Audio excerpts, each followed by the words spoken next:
সকাই আমার অনাদি প্রাণ গোবিন্দকে বলছে, এই গভীর জঙ্গলে এই মধ্যাহ্ন সময়ে আমি রাধা কোথায় পাবো? রাধার ননদী শাশুড়ি আমি রাধা আনতে পারবো না ভাই। বলছে বাইরে সুবল রাধারানীর কথা যখন তুই একবার মনে করে দিয়েছিস, তাহলে তোকে আমার শ্রীমতী রাধারানীকে নিয়ে এসে দেখা করবো, নতুবা আমি আমার এই প্রাণ বিসর্জন দেবো এই রাধা কুণ্ডকে বলে। ওনাদের এত প্রাণ গোবিন্দ আমার সুবল সাথে কেঁদে কেঁদে বলছে, এই একটু একটু শোকা থাকতে ওনাদের এত প্রাণ গোবিন্দ আমার কেন সুবল সকাকে সব মনের কথা বলছে? সুবল সকা হলো আমার অনাদির প্রাণ গোবিন্দের অতীব প্রিয় মরমের সকা, আর মনের কথা সবাইকে খুলে বলা যায় না। মনের কথা মরমে বিনা মনের কথা কেউ বোঝে না। জয় রাধে। সুবল সকা সেটা যুগে রাবণের বাতস পুত্র বিভীষণের পুত্র তরুণী সেন। আমি সেই দিকে যাবো না, যেহেতু সময় সংক্ষিপ্ত। আর তারপরে সুবল সকা আর কলিতে ছিলেন গৌরদাস কীর্তনিয়া। তাই ওনাদের আদি প্রাণ গোবিন্দই আমার সুবল সকা কেঁদে কেঁদে বলছে,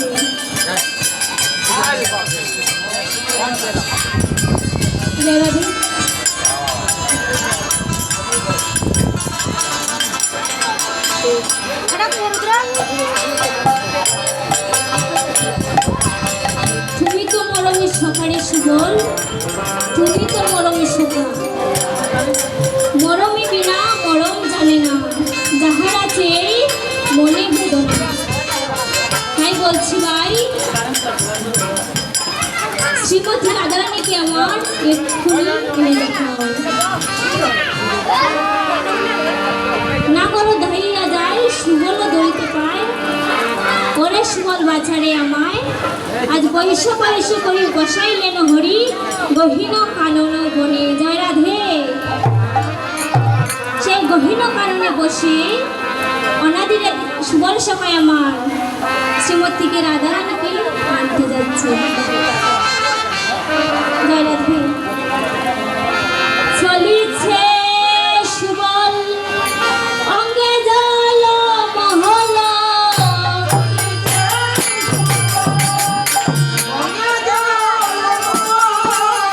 চলিছে সুবল অঙ্গে জল মহল,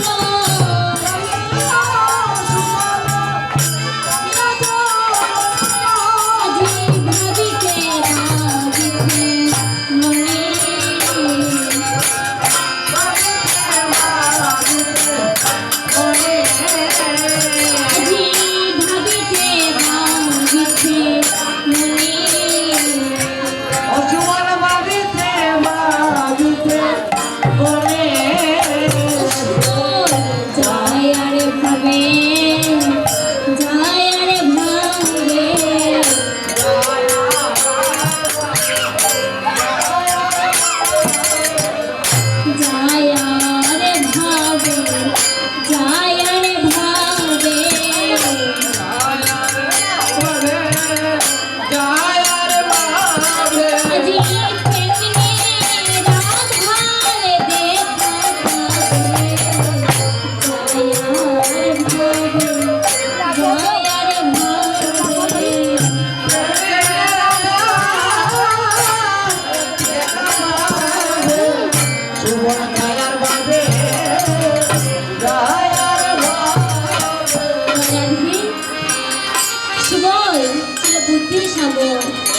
যাচ্ছে আর মনে মনে ভাবছে আজ আমি শ্রীমতী রাধারানীকে কি করে নিয়ে আসবো।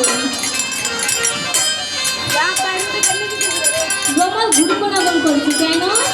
কারণ আজ অনাদি আদি প্রাণ গোবিন্দ আমার আত্মহারা হয়ে গিয়েছে। নিশ্চিত আজ আমরা রাধা গোবিন্দের দর্শন করতে পারবো। তাই সুবল পেয়েছে পরিষ্কারে ভ্রমণ গুণ গুণাগুণ আমার খালার মনের জ্বালা বাদাস না দ্বিগুণ। জয় রাধে। যুগে যুগে যুগমায়া যুগেশ্বরী সাহায্য করেনি দশভুজা মা দুর্গা। মনে মনে বুঝতে পেরেছেন আজ সুবল সভাকে আমার সাহায্য করতে হবে। তাই কি করলো, একটি নবীন বাছুরি শ্বেতবর্ণের বাছুর সেজে সুবল সভার সামনে ধারণ করেছে।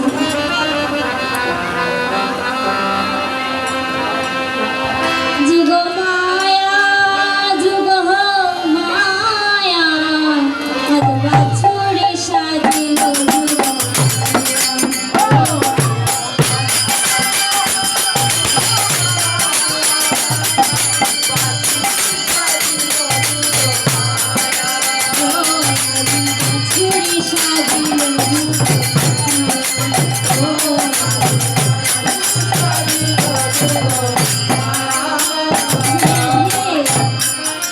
আজ নবীন বাছুরি সেজে এবং দেখতে পেয়েছে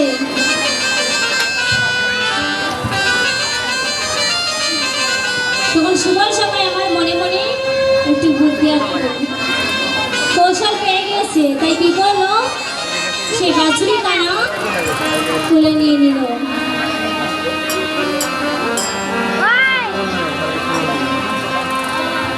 রাধে।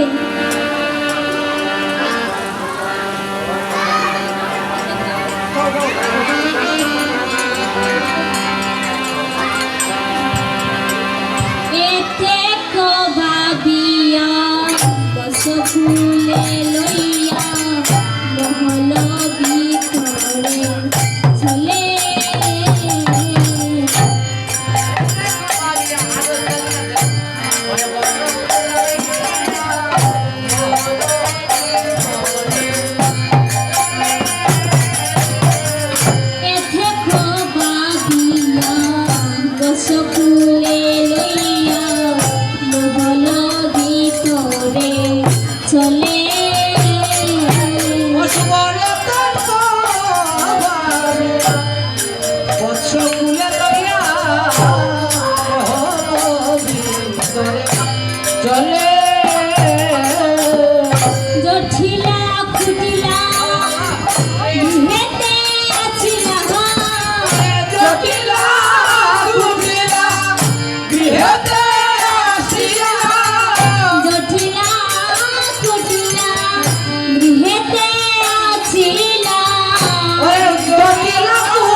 শ্রীমতী রাধারানী সেই রন্ধনশালায় বসে রয়েছে।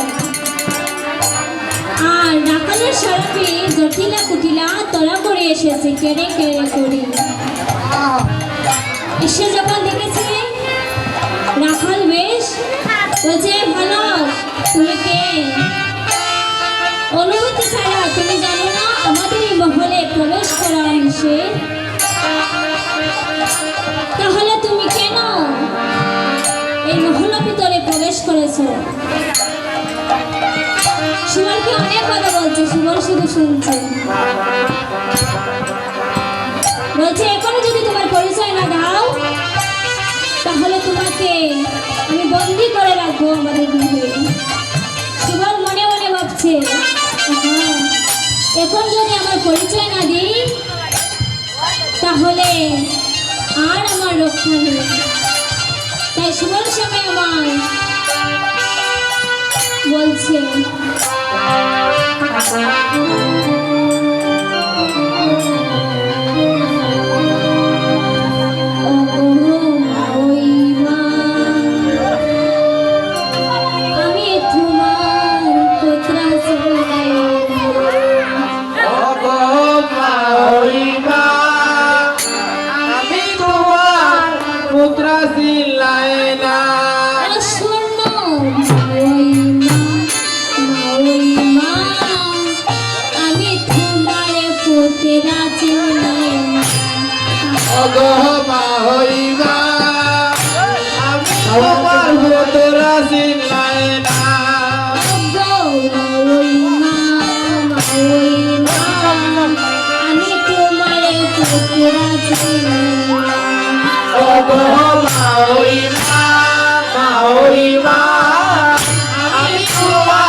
চন্দ্রবানুর পুত্র আমি, চিনিলাই না গো মা ওই তুমি। হায় হায় চন্দ্রবানুর পুত্র আমি, চিনিলাই না গো মা ওই তুমি। ও গো চন্দ্রবানুর পুত্র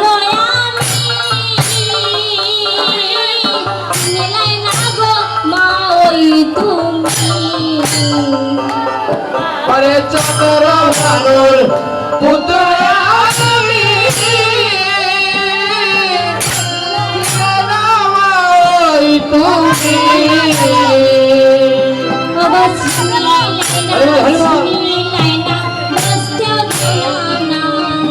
আমার চিনিলাই না, চিনিলাই না, কষ্ট চিনিলাই না।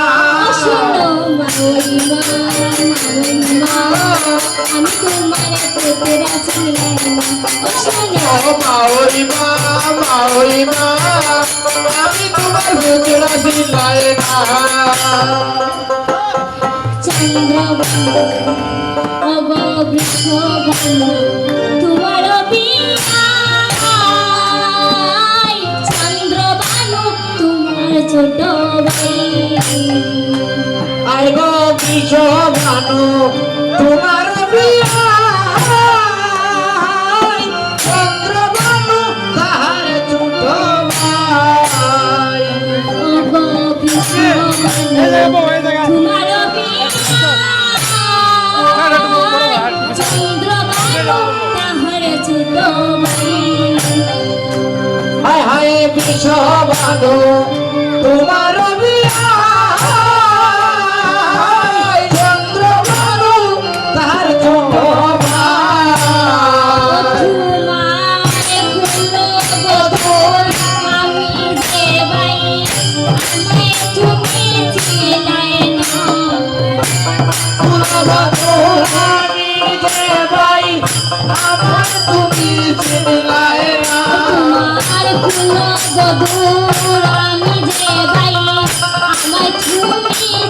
চিনলাই না কুলবধূ আমি তোমার, তুমি আমায় চিনলা না। তুমি আমায় চিনলাই না তুমি আমায় চিনলা না।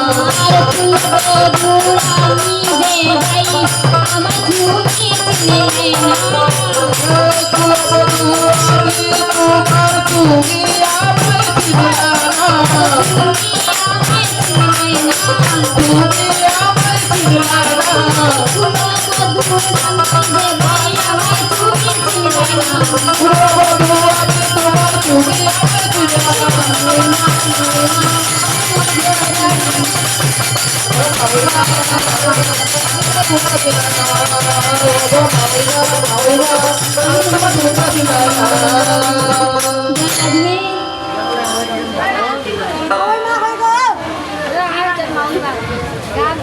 সরসা বলছে ওগো মামাই মা তুমি তোমার পুত্র চিনলে না আমি চন্দ্রমানের পুত্র বৃষভানুর রাজনন্দিনী হলো আমার কর্তৃত্ব বোন তুমি তোমার পুত্রকে চিনলে না তখন মামাই মা বলছে ওরে সুবল আমার তো অনেক বয়স হয়েছে বাবা আমি দূর থেকে ভালো করে কিছু দেখতে পাই না আমি যে তোকে তো গাল মন্দ দিয়েছি তুই কিন্তু তোর মাকে গিয়ে আমার নামে মন্দ বলিস না হরিবল হরিবল। তো আজ তো তুই বোনের বাড়িতে এসেছিস কি মনে করে আবার দেখা যায় একটি নবীন বাছুরি হাতে হরিবল হরিবল। বোনের বাড়িতে কি মানুষ নবীন বাছুরি নিয়ে আসে